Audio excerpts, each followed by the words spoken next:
Finalmente, Joan Reinart deduce que las líneas formaban parte de un complejo culto a la montaña madre y señalaban en su mayoría cerros sagrados. Pero la palma se la lleva, a mi juicio, el egipcio afincado en Suiza, Henry Stirling, tan buen fotógrafo como mal investigador.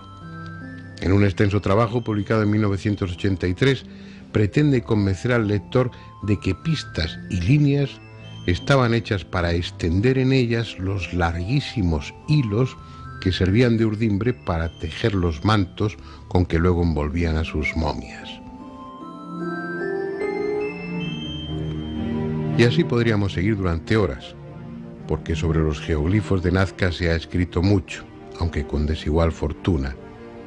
La única verdad es que nadie sabe realmente su significado. Están hechas para ser vistas exclusivamente desde el aire, por lo que es lícito deducir que su mensaje, sea cual fuese, está destinado a dioses, pájaros u hombres capaces de volar. Pese a que, como se ha demostrado, las gentes de Nazca habrían tenido recursos para construir globos, no lo hicieron. Una conquista técnica de esa envergadura no pasa desapercibida y estaría representada hasta la saciedad en telas, cerámica y piedra. Si hubo gentes que se desplazaban por el aire en aquellos tiempos, no fueron los habitantes de la Pampa Colorada. Tampoco es sensato considerar esos dibujos como una exclusiva de aquel pueblo. Otros muchos de la costa del Pacífico hicieron lo mismo, con distintas técnicas, pero con idéntica intención.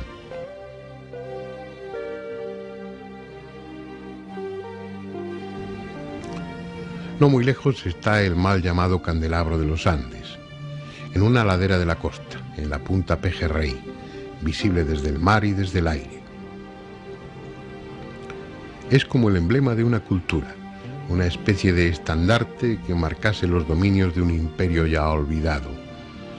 Mide 183 metros en su parte más larga y las líneas que lo forman tienen 5 de anchura y apenas 50 centímetros de profundidad. Las brumas, cargadas de sal, lo protegen con una fina costra.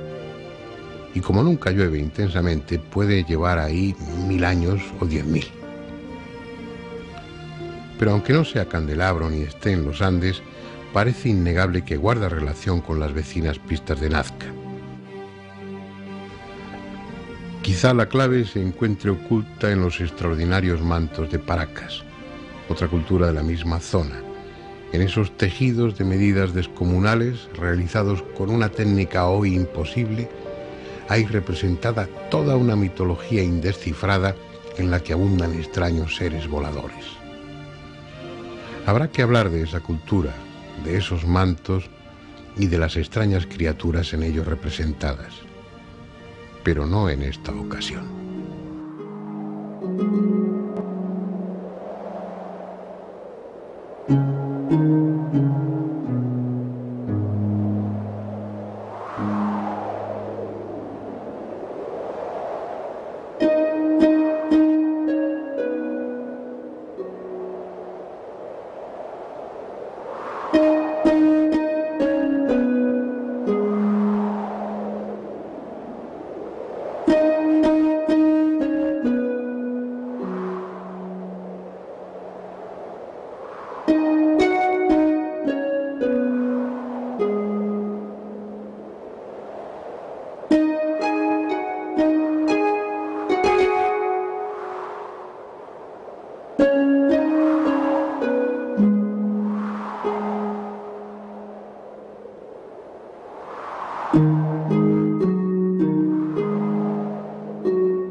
En esta segunda parte voy a procurar no intervenir, pero luego me llaman la atención. Todas las opiniones mágicas y te has quedado con la mía.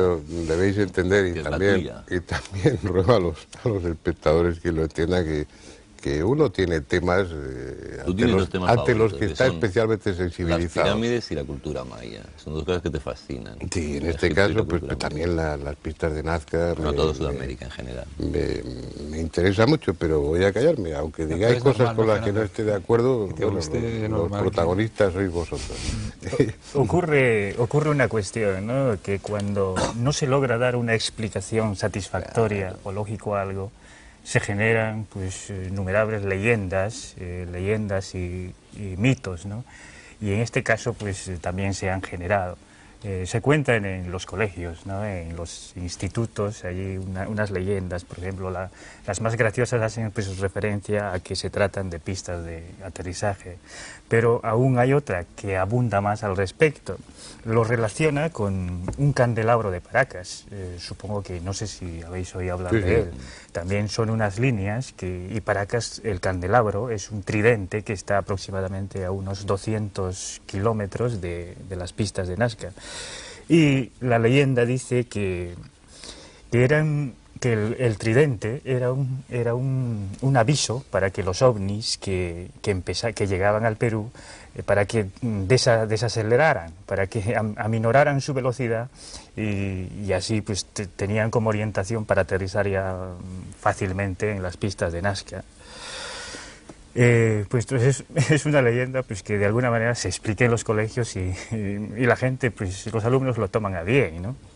No se ríe. A mí me gustan mucho más las leyendas que intentar descifrar la verdad. La verdad me importa un bledo, mucho más bonito pensar que los hombres volaban, que iban en globo estos otros. Además que se llama Paracas, un sitio donde estamos hablando como de paracaidista, ¿no? Queda muy bien. No, pero yo estoy convencido de eso, de lo que tú decías. Quiero decir, yo cada día estoy más seguro de que aquí ha habido gente que ha sabido mucho, que ha desaparecido esa civilización global y que han quedado unos restos separados de todo lo que era aquello. Como decir, la clásica de esa tercera guerra mundial que todo el mundo se ha hablado, ¿no? Que la cuarta sería bastonazos, que dijo no sé quién, la tercera no sé cómo será, pero la cuarta será a huesazo limpio. Bueno, pues eso, y de repente aparecerá un ordenador. Y entonces empezarán a enlucubrar para qué servía el ordenador. Y no sabrán nada de nosotros, solo quedará un ordenador. Mira, aunque le parezca absurdo, Andrés, ¿no? Yo creo una teoría de que realmente existieron hombres que volaron. Y me atrevo a decirlo que sí. ¿Por qué? En parapsicología conocemos casos de mucha gente, no digo mucha gente, algunas personas dotadas de poderes paranormales que podían levitar. Recordarnos del caso de Mirabelli, el célebre medium brasileño, que realmente podía levitar, o sea, levantarse a una altura a lo mejor de 4 o 5 metros del suelo. Ahí ya no hablamos de alturas tan elevadas, ¿no? Altitudes tan grandes como las de, a lo mejor, de Nazca. Pero pensemos en la siguiente posibilidad, que los amautas, todos los grandes chamanes de América Latina, tenían grandes capacidades paranormales. Eso lo vamos a encontrar desde México hasta Patagonia. Hay muchas historias, leyendas. Y Fernando tocó un tema interesante también, que es esa simbiosis, el ser humano con el animal. Podemos recordarnos también de los nahuales en Centroamérica, hombres que tendrían, o sea, chamanes, ¿no? Hechiceros que tenían capacidad de transformarse en animales. Y hay una historia muy curiosa, lo cuentan las crónicas españolas, en el caso de Pedro Alvarado, lugarteniente de Hernán Cortés, que cuando estuvo en Utatlán, en actual Guatemala, invadió Utatlán, ¿no? Con un gran ejército, pues conquistaron la ciudad, y en el momento que se llevaba a cabo esa batalla, el jefe, ¿no? del grupo Maya Quiché de Utatlán, este hombre se transformó en un águila.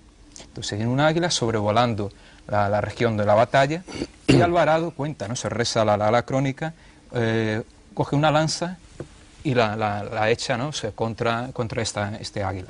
Y el animal cae muerto a los pies de Alvarado y luego se transforma en hombre, ¿no?